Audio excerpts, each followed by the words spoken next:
그는 믿을 수 없는 뉴스를 접했습니다. 미국 전역에서 100만 명이 넘는 시민들이 한국의 촛불 시위 방식을 그대로 모방하고 있다는 소식이었습니다. 한국, 그 작은 나라가 어떻게? 그의 목소리가 떨렸습니다. 더욱 충격적인 것은 그가 가르치던 한 학생이 던진 질문이었습니다. 미국이 항상 선생님 역할만 하는 건 아니라면요? 교수인 그의 학문적 여정이 완전히 뒤바뀌는 순간이었습니다. 세계 민주주의의 지형도를 바꾼 한국 시민들의 영향력, 그 이야기를 바로 시작해 보겠습니다. 안녕하세요.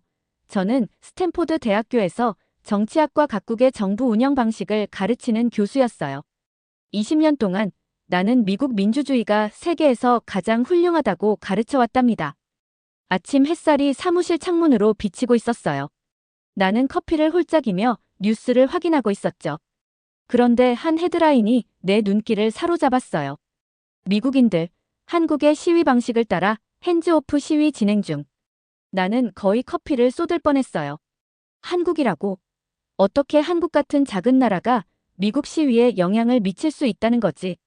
나는 혼자 중얼거리고 있었어요. 더 읽어보니 기사에는 50개 도시에서 100만 명이 넘는 미국인들이 2016년 한국의 촛불 시위에서 사용된 방식을 그대로 따르고 있다고 했어요.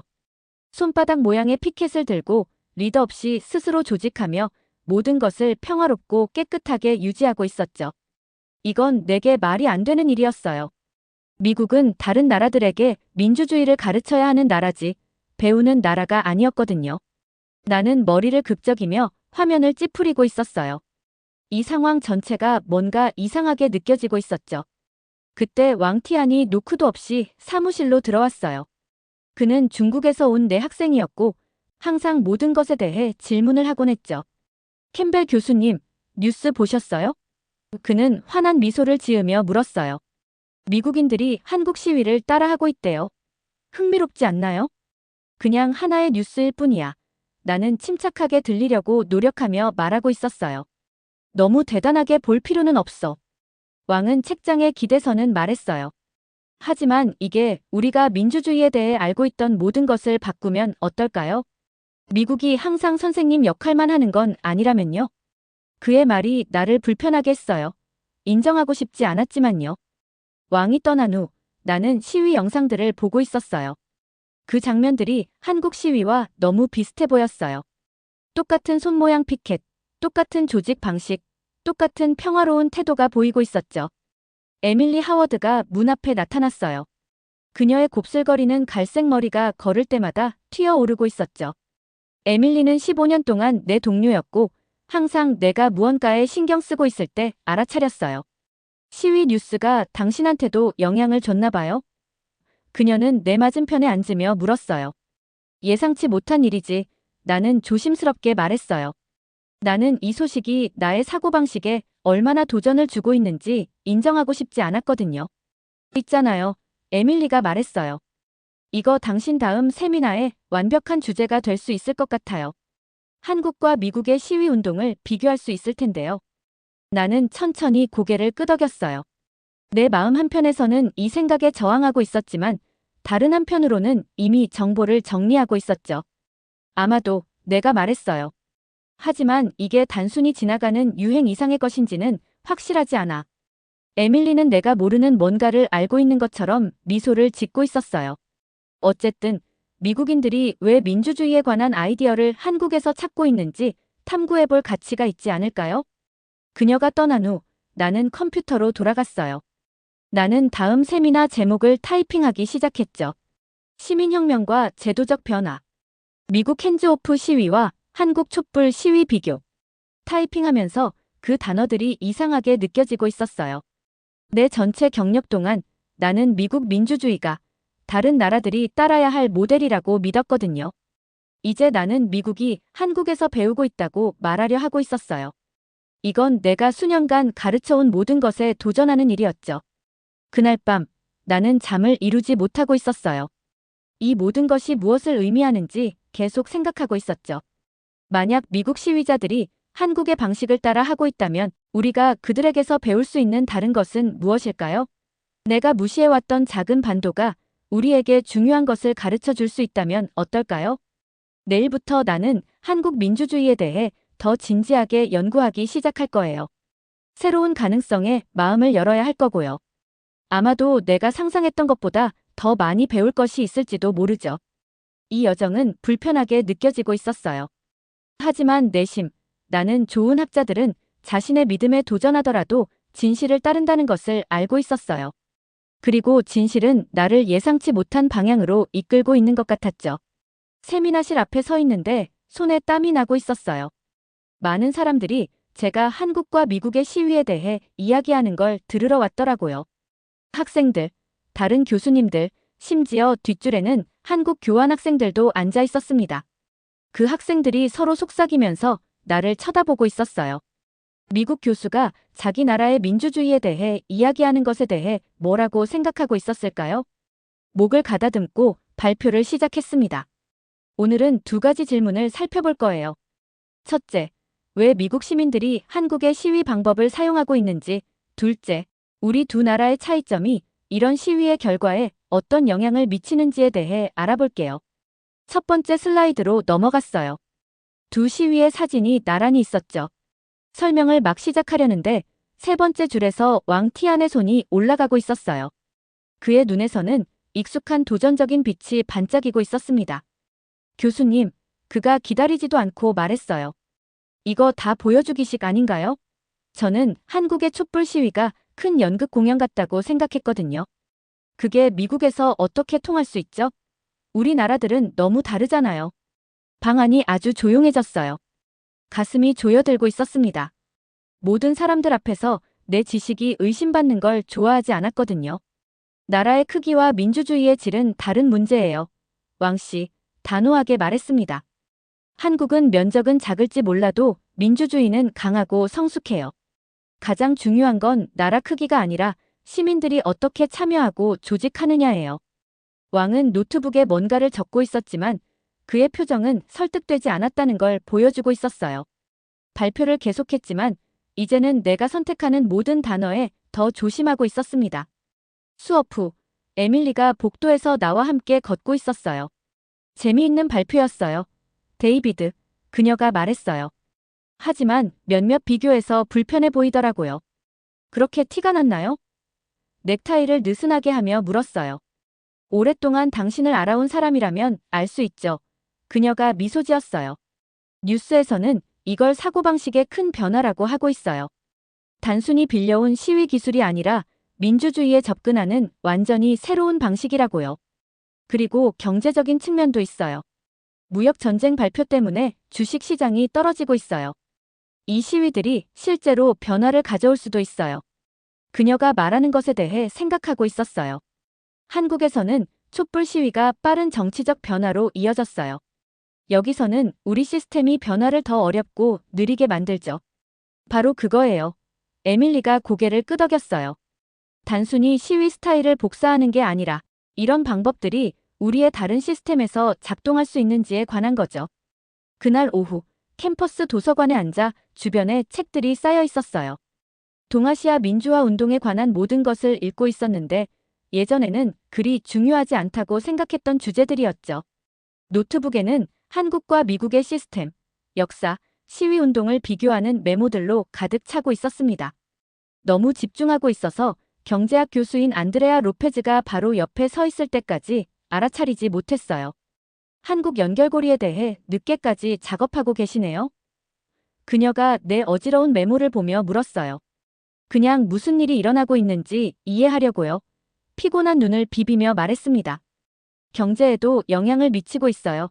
안드레아가 그녀의 휴대폰을 보여주며 말했어요. 화면에는 주가가 떨어지고 있었죠. 유럽, 중국, 일본의 경제학자들 모두 우리 정부의 무역 정책을 비판하고 있어요. 그리고 한국 경제학자들이 제안한 해결책에 사람들이 귀 기울이기 시작했어요. 의자에 기대앉으며 생각에 잠겼어요. 그래서 시민들의 분노가 경제적 압박으로 이어지고 그게 시위를 키우는 거군요. 한국에서는 촛불 시위가 빠르게 정치적 변화로 이어졌어요. 경제적 어려움 속에서 민주주의가 어떻게 작동하는지에 대해 배울 게 많네요. 그날 밤 침대에 누워 천장을 바라보고 있었어요. 잠이 오지 않았어요. 20년 동안 미국 민주주의가 특별하고 다른 나라보다 낫다고 가르쳐왔는데 이제는 그렇게 확신하지 못하고 있었어요. 내내 옳다고 생각했던 게 틀렸다면 어떤 면에서는 똑같이 잘 작동하거나 심지어 더 나은 다른 민주주의 모델이 있다면 다음 날 아침 이런 질문들이 머릿속에서 맴도는 채로 캠퍼스를 걷고 있었어요. 세상이 달라 보였어요. 편안했던 확신은 사라지고 그 자리에는 불편하지만 또한 설레는 무언가가 있었죠. 열린 마음을 가지면 배울 수 있는 것들에 대한 새로운 호기심이었습니다. 왕티안이 벤치에 앉아 책을 읽고 있는 모습이 보였어요. 내가 지나가자 그가 고개를 들었습니다. 캠벨 교수님, 그가 불렀어요. 수업 시간에 하신 말씀에 대해 생각해봤어요. 아직도 완전히 설득되지는 않았지만 한국 민주주의 역사에 대해 더 많이 읽어보고 있어요. 생각보다 더 복잡하더라고요. 나도 그래요, 고백했어요. 나도 매일 새로운 것을 배우고 있어요. 사무실로 계속 걸어가면서 보이지 않는 선을 넘고 있다는 느낌이 들었어요. 한쪽에는 민주주의에 대해 모든 것을 안다고 생각했던 교수가 있었고 다른 쪽에는 새로운 사람이 있었죠. 자신의 믿음에 의문을 품고 예상치 못한 곳에서 배울 의향이 있는 교수였습니다. 앞으로의 여정이 쉽지는 않을 거예요. 중요한 것들에 대한 생각을 바꾸는 건 결코 쉽지 않으니까요. 하지만 몇 년 만에 처음으로 학자로서 정말 살아있다는 느낌이 들었어요. 배울 것이 아직 너무 많고 나는 이제 막 시작하고 있었습니다. 스탠포드 대학교의 메인 강당이 오늘 꽉 차 있었어요. 사람들이 모든 좌석을 채우고 있었죠. 나는 연단에 서서 마이크를 조정하고 있었어요. 내 심장이 평소보다 빠르게 뛰고 있었습니다. 오늘은 특별한 날이었거든요. 한국에서 온 중요한 손님, 박영철 씨가 왔기 때문이죠. 박영철 씨는 그냥 평범한 방문객이 아니었어요. 그는 한국의 민주화 여정 전체를 직접 겪은 사람이었습니다. 1980년대에는 군사 독재에 맞서 싸우며 최루가스를 마시고 목숨을 걸었죠. 또한 최근 한국 정부를 바꾼 촛불 시위에도 참여했고요. 그의 삶 자체가 한국 민주주의의 살아있는 역사책 같았어요. 그를 소개하면서 나는 이상한 느낌이 들고 있었어요. 수년간 나는 학생들에게 미국 민주주의가 다른 나라들이 따라야 할 최고의 모델이라고 가르쳐 왔거든요. 그런데 지금은 오히려 미국인들에게 새로운 것을 가르쳐 줄 수 있는 민주주의 경험을 가진 사람을 소개하고 있었죠. 이 상황이 불편하면서도 동시에 흥미롭게 느껴지고 있었습니다. 박영철 씨는 무대 위에서 침착하게 앉아 있었어요. 그의 얼굴에는 지난 투쟁의 세월이 고스란히 새겨져 있었죠. 그는 존경을 받기 위해 큰 소리로 말할 필요가 없었습니다. 박 선생님, 내가 조심스럽게 물었어요. 촛불 시위 동안 어떤 순간이 가장 강한 인상을 남겼나요? 그는 잠시 눈을 감고 그때를 떠올리고 있었어요.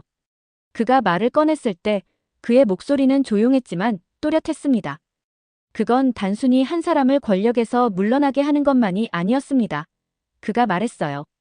우리는 민주주의 원칙과 헌법을 지키기 위해 거리로 나갔죠. 모든 사람이 참여했어요.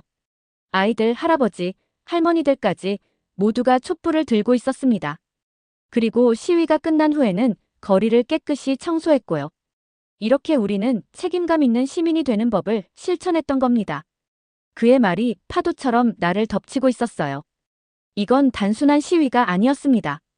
이것은 삶의 방식으로서의 민주주의였어요. 사람들이 너무 깊이 믿어서 행동으로 실천한 그런 것이었죠. 나는 고개를 끄덕이며 교과서가 절대 가르쳐주지 않았던 무언가를 이해하고 있었습니다. 특별 세미나가 끝난 후 나는 사무실로 돌아갔어요. 내 머릿속은 들었던 이야기를 계속 생각하고 있었죠. 나는 컴퓨터에서 뉴스 기사들을 보고 있었어요. 워싱턴 포스트는 서울대학교 교수들이 미국 시위 주최자들에게 그들의 방법을 가르치고 있다고 보도하고 있었고, 뉴욕타임스는 한국식 시민주도 민주주의가 21세기의 새로운 기준이 되고 있다고 써놓고 있었습니다. 나는 컴퓨터로 한국 시위 영상들을 보고 있었어요. 밤을 밝히는 수천 개의 촛불들, 모든 연령층의 사람들이 함께 서 있고 모든 것이 완벽하게 조직되어 있었죠. 그리고 미국의 핸즈오프 시위 사진들을 봤어요. 똑같은 손바닥 모양의 표지판, 똑같은 조직 방식, 똑같은 평화로운 정신이 느껴지고 있었습니다. 문을 두드리는 소리가 들렸어요. 왕티안이 평소와 다른 모습으로 서 있었죠. 그의 평소에 자신감 넘치는 미소 대신 생각에 잠긴 표정이 보이고 있었어요. 캠벨 교수님, 잠시 시간 있으세요? 그가 조용히 물었습니다. 물론이지. 나는 책상 맞은편 의자를 가리키며 말했어요. 무슨 생각을 하고 있니? 교수님이 한국 민주주의에 대해 말씀하신 것을 계속 생각하고 있었어요. 그가 안경을 긴장하며 닦으면서 말을 시작했어요. 처음에는 그들의 시위가 너무 감정적이고 너무 극적이라고 생각했어요. 하지만 자료를 연구한 후에 제가 전에 고려하지 않았던 것들이 있더라고요. 나는 그의 말에 놀라며 몸을 앞으로 기울이고 있었어요. 어떤 것들이 내 관심을 끌었니? 젊은이와 노인들이 어떻게 함께 일했는지, 그들의 헌법이 어떻게 그들의 행동을 뒷받침했는지, 그들의 시위가 실제로 어떻게 정부를 바꿨는지요. 그가 새로운 이해로 눈을 빛내며 설명했어요. 이런 것들이 민주주의가 어떻게 발전하는지에 대해 제가 알고 있다고 생각했던 것들에 의문을 갖게 만들고 있어요. 완전히 이해해. 나는 이런 고백에 스스로도 놀라며 말했어요. 내 생각도 변하고 있어. 왕이 떠난 후 나는 내 책장을 바라보고 있었어요.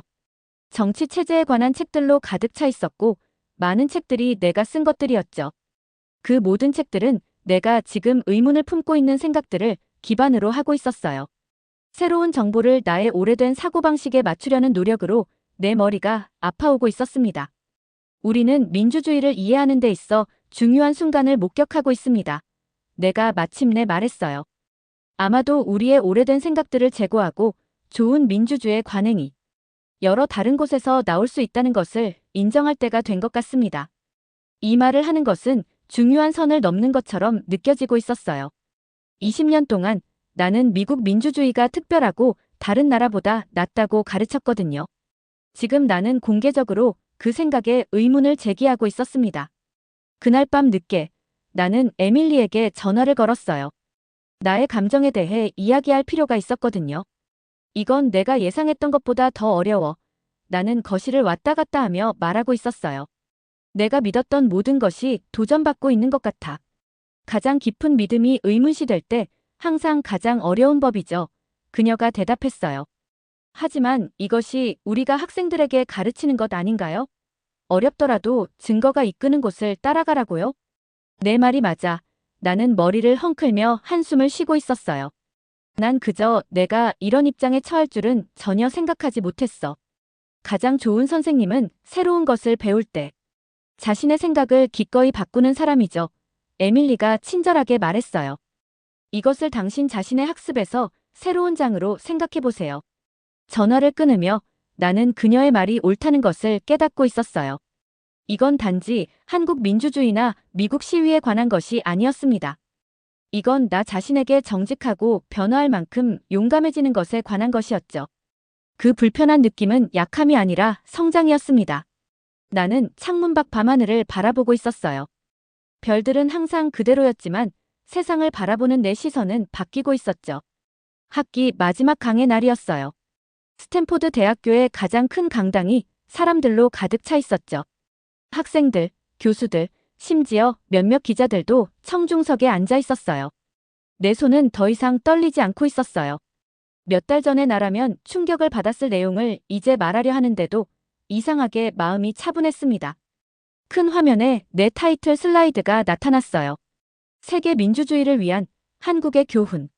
화면에는 뉴욕타임스, 가디언, BBC 같은 유명 신문사의 기사들이 나와 있었죠.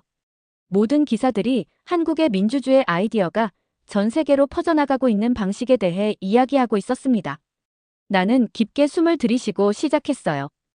20년 동안 저는 민주주의 시스템을 연구해왔습니다. 나는 청중 속 익숙한 얼굴들을 바라보며 말하고 있었어요. 그 시간 대부분 동안 저는 미국 민주주의가 다른 나라들이 따라야 할 완벽한 모델이라고 가르쳤습니다. 제가 틀렸었네요. 부드러운 웅성거림이 청중 사이로 퍼져나가고 있었어요. 앞줄에서 에밀리가 격려하듯 고개를 끄덕이고 있었죠. 왕티안이 그 근처에 앉아서 공책에 무언가를 적고 있었는데 그의 표정은 진지하고 집중되어 있었습니다. 한국의 시민주도 민주주의는 민주주의의 힘이 나라의 크기가 아니라 시민들의 참여와 헌신에서 온다는 것을 보여줍니다. 나는 목소리에 힘이 실리며 계속 말하고 있었어요. 그들의 모델은 국경과 문화를 넘어서는 교훈을 담고 있습니다. 미국, 중국, 유럽이 연구함으로써 혜택을 볼 수 있는 교훈이죠. 나는 다음 슬라이드로 넘겼어요. 한국과 미국의 정부 시스템 비교가 나와 있었죠. 한국의 시스템은 국회 투표와 헌법재판소 결정을 통해 대통령을 파면하는 것이 가능했어요. 반면 미국의 시스템은 하원이 탄핵하고 상원이 3분의 2 이상의 찬성으로 유죄 판결을 내려야 했죠. 한국의 촛불 시위는 6개월 내에 대통령 탄핵과 새로운 선거로 이어졌습니다. 내가 설명하고 있었어요. 미국의 시위는 매우 규모가 크지만 변화가 더 천천히 일어나는 시스템에 직면해 있죠. 이 비교는 민주주의 시스템이 시민들의 목소리에 어떻게 반응하는지에 대한 중요한 교훈을 알려줍니다. 청중 속에서 나이든 교수가 손을 들었어요. 미국의 민주주의 제도를 한국과 더 비슷하게 바꿔야 한다고 제안하시는 건가요? 나는 대답하기 전에 잠시 멈추고 있었어요. 이게 핵심 질문이었죠. 제가 제안하는 것은 어디서 나타나든 민주주의 혁신으로부터 배울 만큼 겸손해야 한다는 것입니다. 내가 대답했어요. 나라의 크기가 민주주의의 질을 결정하는 것이 아닙니다. 중요한 것은 시민들이 어떻게 참여하고 제도가 사람들의 필요에 얼마나 잘 반응하느냐 하는 것이죠. 한국의 경험은 민주주의가 오늘날의 도전에 맞서 성장할 수 있는 방법에 대한 귀중한 교훈을 제공합니다. 강의가 끝난 후 많은 사람들이 질문을 하려고 모여들고 있었어요. 왕이 생각에 잠긴 표정으로 다가왔습니다. 교수님, 우리가 논의한 이후로 한국 민주주의 이론을 더 많이 연구하고 있었어요. 그가 말했어요. 제 논문 주제를 민주주의 운동 비교에 집중하려고 생각 중입니다. 특히 시민주도, 시위가 다른 시스템에서 어떻게 작동하는지에 대해서요. 아주 훌륭한 프로젝트로 들리는군. 나는 왕의 생각이 얼마나 많이 변했는지에 진심으로 감명받으며 말하고 있었어요. 내 연구를 안내하는데 기꺼이 도움을 줄게. 나중에 에밀리와 안드레아가 내 사무실에서 커피를 마시러 합류했어요. 당신의 생각이 정말 많이 바뀌었네요. 안드레아가 음료를 적고 있으며 말했습니다. 쉽지 않았어. 내가 인정했어요. 수십 년 동안 믿어온 생각들의 의문을 제기하는 건 어려운 일이지. 하지만 증거는 분명했어. 최고의 학자들은 진실이 어디로 인도하든 따라가죠. 에밀리가 나를 일깨워주고 있었어요. 당신의 강의는 학생들도 더 열린 마음으로 생각하는데 도움이 될 거예요. 그들이 떠난 후 나는 창가에 서서 황금빛 오후 햇살 아래 캠퍼스를 가로지르는 학생들을 지켜보고 있었어요. 내 반영은 여전히 같은 키 큰 모습, 같은 생각에 잠긴 회색 눈동자를 보여주고 있었지만 내면에 무언가가 변해 있었습니다. 내 굳은 확신은 더 가치 있는 것으로 대체되어 있었어요. 지적 겸손함과 배우고 성장하려는 의지였죠. 내 책상 위에는 새로운 연구 제안서가 놓여 있었어요. 민주주의 역공학, 동아시아 시민운동에서 배우기. 그 옆에는 서울대학교 민주주의 포럼에서 강연해달라는 초청장이 있었죠. 내 학문적 여정은 예상치 못한 방향으로 돌아섰지만 나는 수년 만에 지적으로 더 활기찬 느낌을 받고 있었습니다. 나는 한때 민주주의에 대해 모든 것을 알고 있다고 생각했어요. 이제 나는 민주주의 혁신이 우리의 연결된 세계를 가로질러 많은 방향으로 흐른다는 것을 이해하고 있었죠. 작은 반도 국가를 무시했던 교수는 다시 학생이 되었고 그 변화 속에 내 가장 큰 공헌이 있었습니다. 한국의 거리를 밝혔던 촛불이 민주주의 자체에 대한 내 이해에 새로운 빛을 비추고 있었어요. 그리고 그 빛 속에서 나는 겸손해졌지만 깨달음을 얻고 도전받았지만 새로워진 학자로서 내 여정을 계속하고 있었습니다. 그날 저녁 나는 석양으로 분홍빛과 주황빛으로 물들어가는 하늘 아래 집으로 걸어가고 있었어요. 한 무리의 학생들이 주말에 계획된 핸즈오프 시위에 대해 흥분하여 이야기하며 지나가고 있었죠. 한 학생이 아직 완성되지 않은 손바닥 모양의 표지판을 들고 있었습니다. 나는 혼자 미소 짓고 있었어요. 세상이 변하고 있었고 나도 함께 변하고 있었죠. 민주주의는 어느 한 나라의 소유물이 아니었습니다. 그것은 참여하고 일어서고 어둠 속에서 촛불이나 손바닥 모양의 표지판을 들 만큼 관심을 가진 전 세계 시민들의 것이었습니다. 내일 나는 서울로의 여행 계획을 세우기 시작할 거예요. 물어볼 질문들, 만날 사람들, 그리고 배울 것이 많이 있었죠. 뉴스 헤드라인으로 시작된 여정이 내 학문적 삶에서 가장 중요한 모험이 되었습니다. 그리고 책 속의 여행과는 달리 이 여정에는 끝이 없었어요. 단지 새로운 시작들, 새로운 이해들, 그리고 세상을 보는 새로운 방식들만 있을 뿐이었죠. 집 현관에 도착하면서 나는 저녁 하늘에 나타나기 시작한 첫 별들을 올려다보고 있었어요. 그 별들은 미국 위에서, 한국 위에서, 중국 위에서 빛나고 있었죠. 배울 것이 너무 많고 발견할 것이 너무 많았습니다. 그리고 나는 준비되어 있었어요. 새로운 가능성에 마음을 열어야 할 거고요. 내가 상상했던 것보다 더 많이 배울 것이 있을지도 모르죠. 잘 들으셨나요? 세상에는 가슴 따뜻한 이야기들이 가득합니다. 감동 힐링 사연은 해외에서 전해지는 감동적인 사연들을 소개하며 다양한 이야기들을 통해 위로와 희망, 그리고 하루의 힐링을 선물해드립니다. 조그마한 힐링이 되셨다면 구독과 알림 설정도 큰 힘이 되어요. 다음 영상에서 더 좋은 사연으로 찾아뵙겠습니다.